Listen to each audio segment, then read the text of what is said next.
মূলনীতির ক্ষেত্রে ওনারা ব্যাপক পরিবর্তনের একটা প্রস্তাব ওখানে রেখেছেন। তা আমরা প্রস্তাব করেছি যে বর্তমানে সাংবিধানিক যে ধারাগুলো আছে, অনুচ্ছেদগুলো আছে, তার মধ্যে আলাপ আলোচনার ভিত্তিতে বিভিন্ন স্টেক হোল্ডারদের প্রস্তাব অনুসারে এই মূলনীতির মধ্যে যে প্রস্তাবগুলো আছে সেগুলোর হয়তো সংশোধনে আনা যায়, বাট আমরা আমাদের দলের পক্ষ থেকে পূর্ব অবস্থায়, পঞ্চদশ সংশোধনী পূর্ব অবস্থায় বহাল রাখার জন্য আমরা প্রস্তাব করেছি। মৌলিক অধিকারের বাস্তব সিভিল এবং পলিটিক্যাল রাইটগুলো সীমিত, এরপরে আছে সোশ্যাল, কালচারাল এবং ইকোনমিক রাইটগুলো, সেগুলো রাষ্ট্রের সক্ষমতার উপর ভিত্তি করে গুড গভর্নেন্সের উপরে সবসময় ছেড়ে দিতে হয়, রাষ্ট্রের গভর্নেন্সের উপরে ছেড়ে দিতে হয়। সেই জায়গায় ওনারা জিনিসটা একটু মিলিয়ে ফেলেছেন, অ্যামালগামেট করে ফেলেছেন। সেটা আমরা আশা করি তাদেরকে বোঝাতে সক্ষম হব।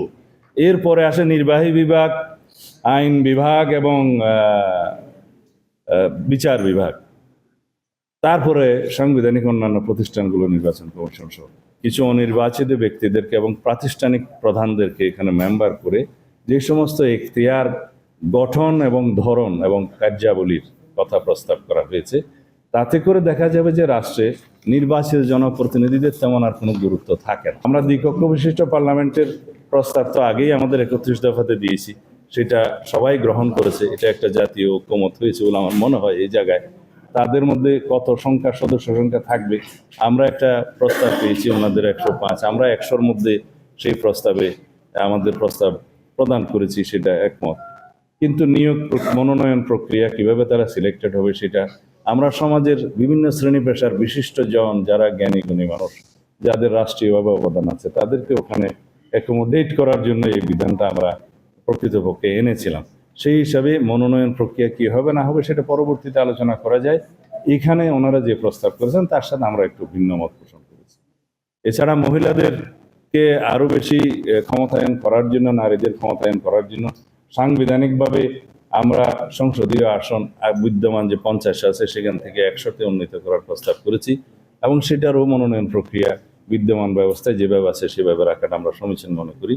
এখানে ওনাদের সাথে আমাদের ভিন্ন মত আছে মনোনয়ন প্রক্রিয়া বা সিলেকশন প্রসিডিউরের মধ্যে। মোটামুটি এগুলোই যে সংবিধানের প্রায় শতাধিক প্রস্তাবের মধ্যে এখানে স্প্রেডশিটে মাত্র কতটা এসছে, 57টা মনে হয় এসছে স্প্রেডশিটে। তো সেই জায়গায় আমরা মনে করি যে বিস্তারিত প্রতিবেদন দেওয়ার আমাদের প্রয়োজন আছে।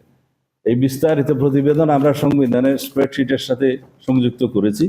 অন্যান্য 2-1টি কমিশন প্রস্তাবের সাথে বিস্তারিত প্রতিবেদন আমরা কয়েকদিন পরে দেব, তাদেরকে জানিয়েছি এই বন্ধের পরে আমরা দেব, যেহেতু এগুলা সবই অত্যন্ত গুরুত্বপূর্ণ ব্যাপার।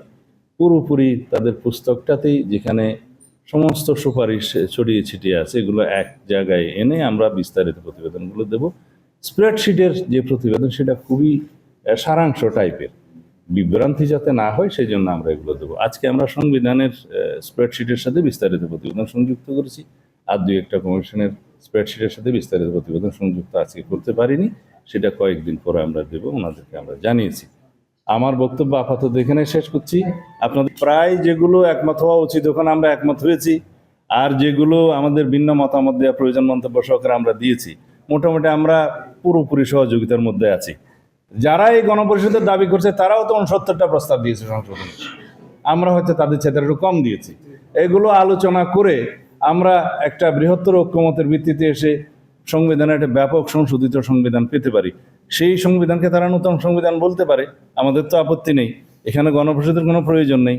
এখন তারা সেই রিপাবলিককে নতুন রিপাবলিক তাদের নামে ডাকতে পারে, আমাদের আপত্তি নেই। কিন্তু সেই আইডিয়াটা পুরো জাতির উপরে ইম্পোজ করাটা কতটা যুক্তিসঙ্গত সেটা আলোচনার দাবি রাখে।